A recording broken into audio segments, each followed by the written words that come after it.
Baik, perkenalkan nama saya Muhammad Birliaya dengan NIM 20121739 Prodi S1 Sistem Informasi. Di sini saya akan mempresentasikan pemrograman API untuk memenuhi kebutuhan ujian tengah semester atau kuliah pemrograman client server. Di sini saya akan mempresentasikan hasil dari codingan dan menjalankan codingan melalui Postman. Di sini terdapat controller API PCS. Nah, pada di controller API PCS ini pada baris pertama ini digunakan untuk memanggil library, yaitu library REST controller dan JWT. Lalu di sini ada kelas API PCS extend REST controller. Lalu untuk private secret key ini digunakan untuk redeem token. Lalu di sini terdapat method construct digunakan untuk menjalankan script secara otomatis. Di sini saya mendeklarasikan model, yaitu model M-admin, M-product, M-transaksi, dan M-item transaksi agar dijalankan secara otomatis pada setiap fungsi. Aku lanjut untuk fungsi admin get di sini untuk menampilkan data. Lalu di dalam fungsi ini terdapat autentikasi user untuk mengecek apakah user memiliki hak akses untuk melihat data-data admin. Lalu di sini untuk mengambil data adminnya dengan melalui model M-admin get data. Jika berhasil maka data ditemukan. Lalu di sini terdapat admin post. Admin post ini digunakan untuk menambah data admin. Lalu sama seperti sebelumnya, di sini terdapat validasi user. Apakah user itu memiliki hak akses untuk menambahkan data admin. Lalu di sini terdapat variable validation machine yang digunakan untuk menampung data validasi atau data-data yang tidak valid pada saat diinputkan di form oleh user. Lalu untuk pengecekan validasinya itu di percabangan ini, percabangan if, dilihat lebih dahulu emailnya tidak boleh kosong, lalu dicek kembali format email harus benar, lalu terdapat validasi password, yaitu password tidak boleh kosong dan nama tidak boleh kosong. Lalu validasi tersebut bakalan dicek kembali apakah di dalam variabel validation message terdapat data yang tidak valid atau tidak ada. Namun jika terdapat data yang tidak valid maka akan menampilkan pesan data tidak valid. Lalu jika berhasil maka data-data tersebut akan ditampung pada variabel data lalu dikirimkan melalui model M-admin dan memasukkan datanya melalui insert data ke database. Lanjut ke fungsi selanjutnya yaitu fungsi admin put. Admin put ini digunakan untuk mengedit data admin. Lalu sama seperti sebelumnya terdapat validasi user. Lalu sama seperti sebelumnya formnya itu terdapat validasi yaitu validasi email, password dan nama. Lalu di sini pengecekan kembali validasinya. Apakah di dalam variabel validation machine terdapat data yang tidak valid atau belum atau tidak ada data valid. Lalu jika sudah benar semua maka akan ditampung pada variabel data dan variabel ID dipisahkan yaitu di dalam variabel ID. Nah, kedua variabel tersebut akan dikirimkan ke model M-admin dan pada metode update admin dengan parameter ID data dan ID. Lanjut ke admin delete. Admin delete di sini digunakan untuk menghapus data admin. Di sini terdapat validasi user apakah memiliki hak akses untuk melakukan untuk menghapus data admin. Jadi di sini dia menghapus by ID. Jadi yang dicari itu ID-nya. Yang dihapus itu adalah ID-nya. Jika berhasil maka akan menampilkan pesan delete berhasil. Di sini terdapat login post, fungsi login post. Login post ini digunakan untuk validasi user. untuk melakukan login dan untuk melakukan redeem token.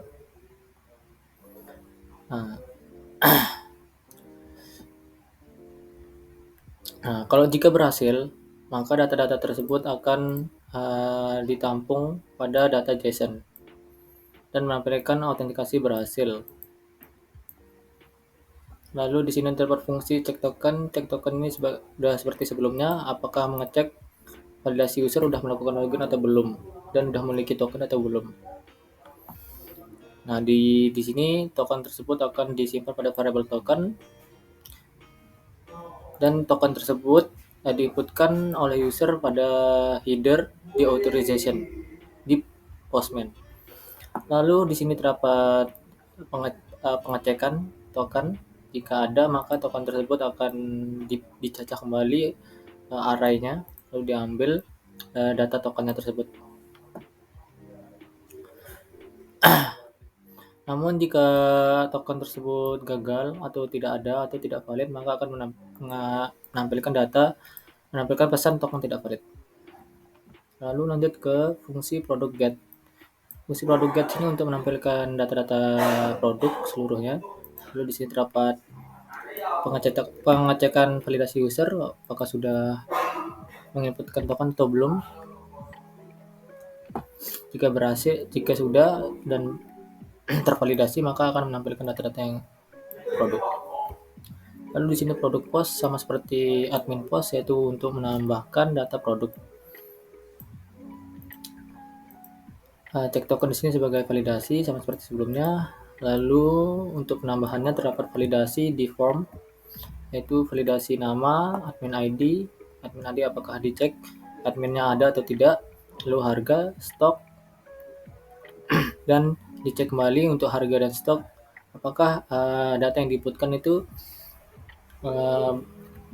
tidak berupa angka atau alfabet. Lalu di sini pengecekan validasinya.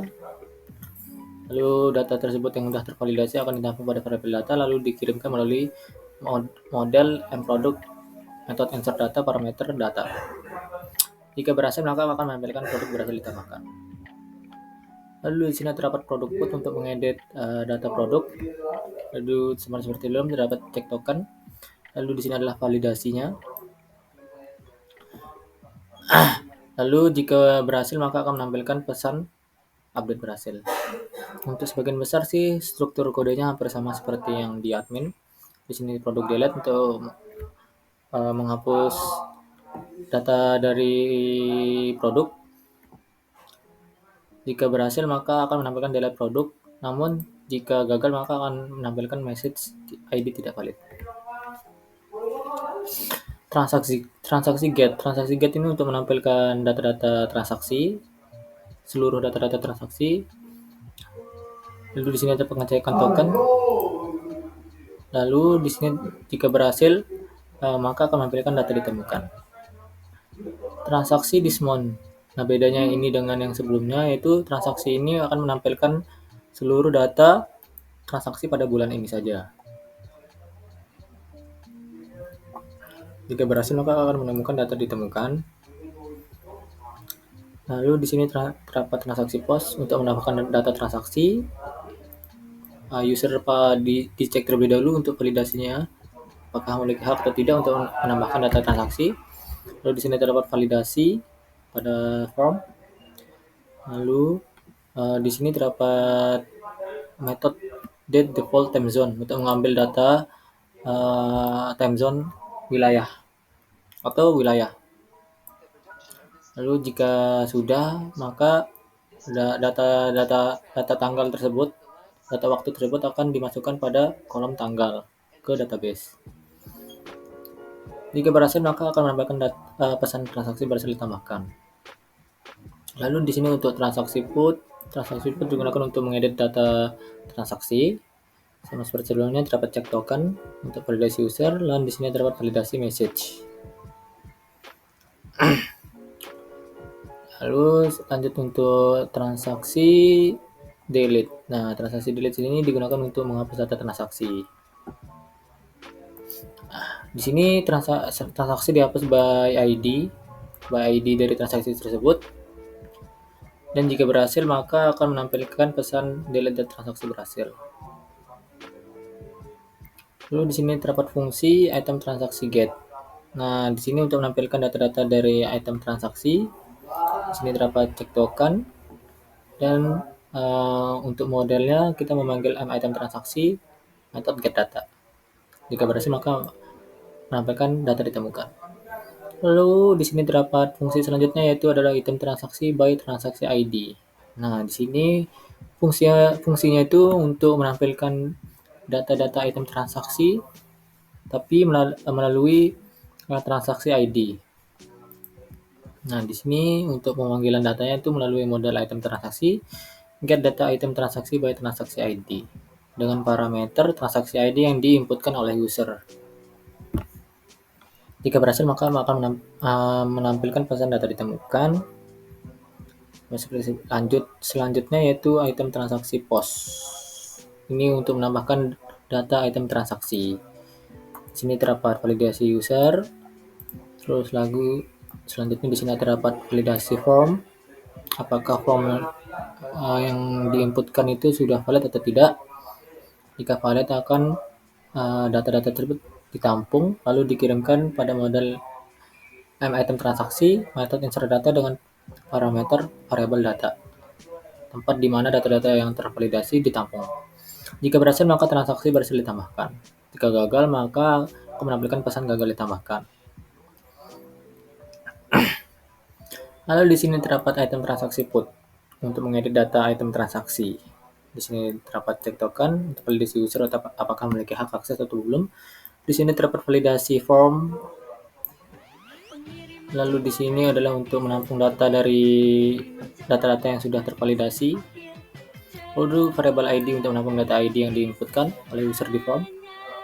Kedua variabel itu bakal dikirimkan melalui model item transaksi, metode update transaksi dengan parameter kedua variabel tersebut. Jika berhasil, maka update berhasil. Lalu di sini terdapat item transaksi delete untuk menghapus data item transaksi. Lalu di sini terdapat message ID tidak valid. Lalu di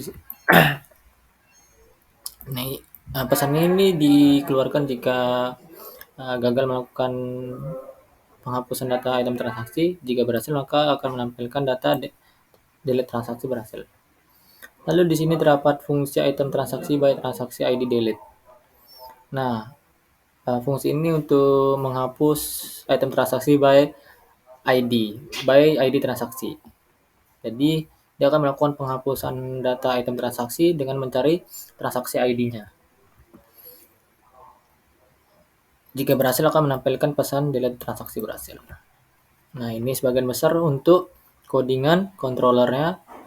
Lalu di sini terdapat modelnya untuk menghubungkan ke database. Ada model madmin, item transaksi, produk, dan transaksi. Lalu kita lanjut untuk ke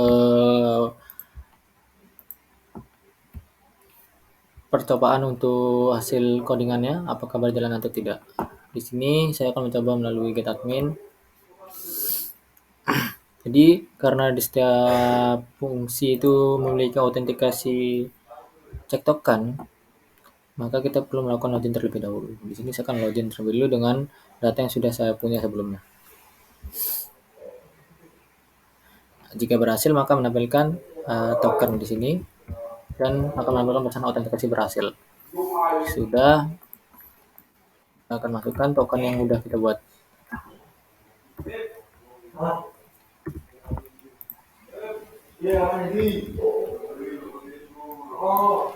Oke. Jika berhasil, dia akan berhasil menampilkan data-data. Di sini admin get sudah berhasil. Lalu di sini kita akan mencoba menambahkan data.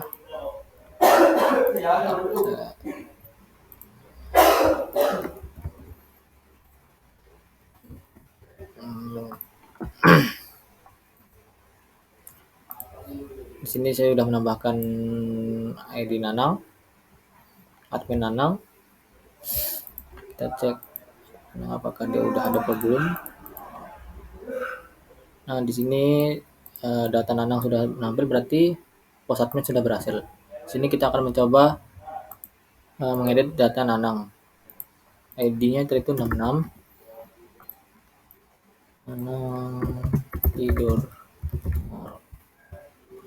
Oke, passwordnya kita ubah 123.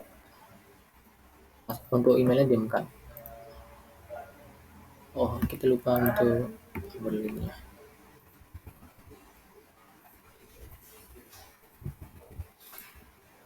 Oke, kalau berhasil maka menampilkan pesan update berhasil dan password sudah terubah dan namanya sudah terubah. Lalu kita coba menghapus untuk data admin Nanang dengan ID 66. Jika berhasil maka delete berhasil. Lalu kita coba untuk produk, kita get produk terlebih dahulu. Dan lupa untuk autentikasi. Jika berhasil akan menampilkan data produk. Di sini kita produk sudah berhasil. Lalu kita coba menambahkan produk. Admin ID-nya 60 nggak apa. Ayam. Ayam. 12.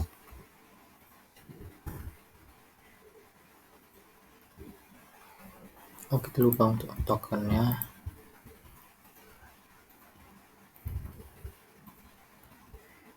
Jika berhasil maka data tersebut akan tampil di get-nya. Di sini adalah datanya ayam dan 12.000. Kita coba untuk mengedit datanya.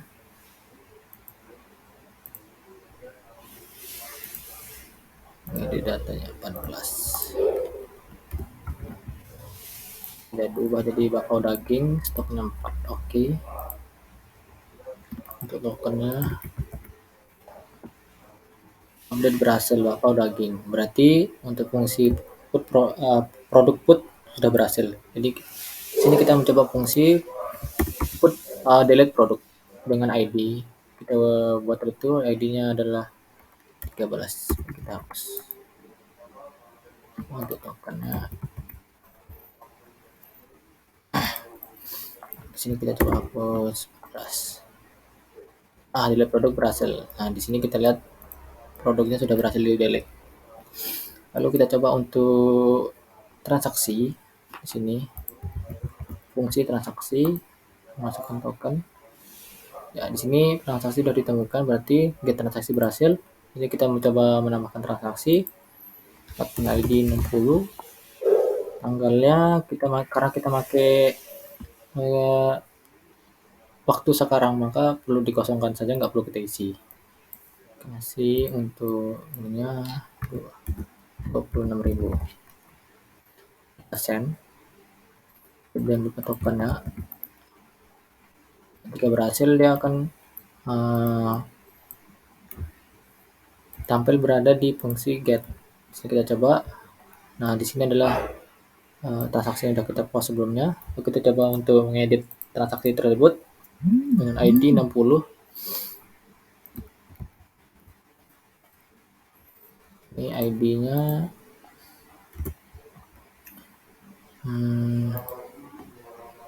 ID 10. Kita ubah sebenarnya jadi 68. 10.000. Oke. Nah, jika berhasil maka update berhasil dan mengedit data transaksi sudah berhasil. Di sini kita coba untuk menghapus transaksinya dengan ID 9. Authorization 10. Oke, di sini delete transaksi berhasil. Berarti fungsi delete transaksi berhasil. Lalu di sini untuk mengecek transaksi this month atau transaksi bulan ini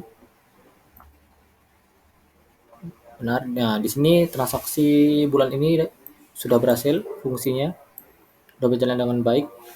Lalu untuk fungsi selanjutnya item transaksi kita cek get-nya. Di sini get item transaksi sudah berhasil data ditemukan.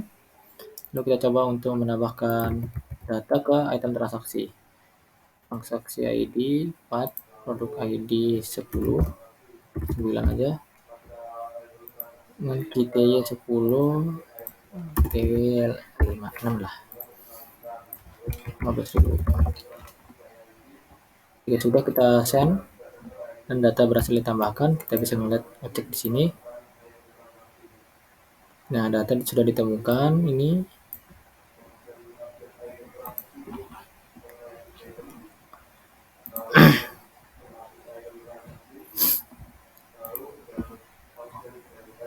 Di sini kita coba mengedit item transaksi.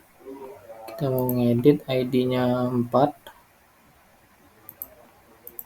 ID-nya transaksi 4, transaksi ID 4, produk ID 9.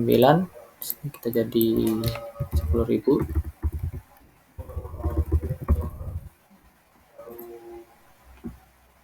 Oke, tidak valid. Oke. Update berhasil. Di sini kita lihat update sudah berhasil.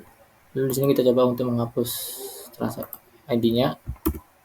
Menghapus item transaksi dengan ID-nya 4.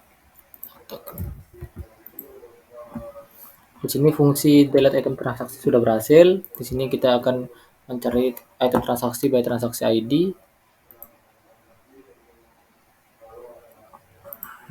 Di sini kita coba mengecek. Nah, di sini get item transaksi by transaksi sudah berhasil ditemukan. Berarti fungsinya sudah berjalan dengan baik. Di sini coba kita menghapus transaksi yang ID-nya 4.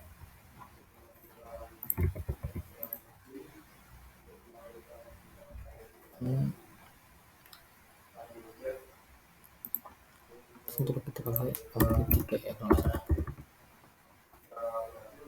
Nah, delete transaksi berhasil. Nah, di sini kita bisa cek kalau delete transaksinya sudah berhasil. Ya, mungkin sekian dari presentasi saya hari ini untuk pemrograman API. Mohon maaf jika ada banyak kekurangan dan kesalahan kata. Sekian dan terima kasih.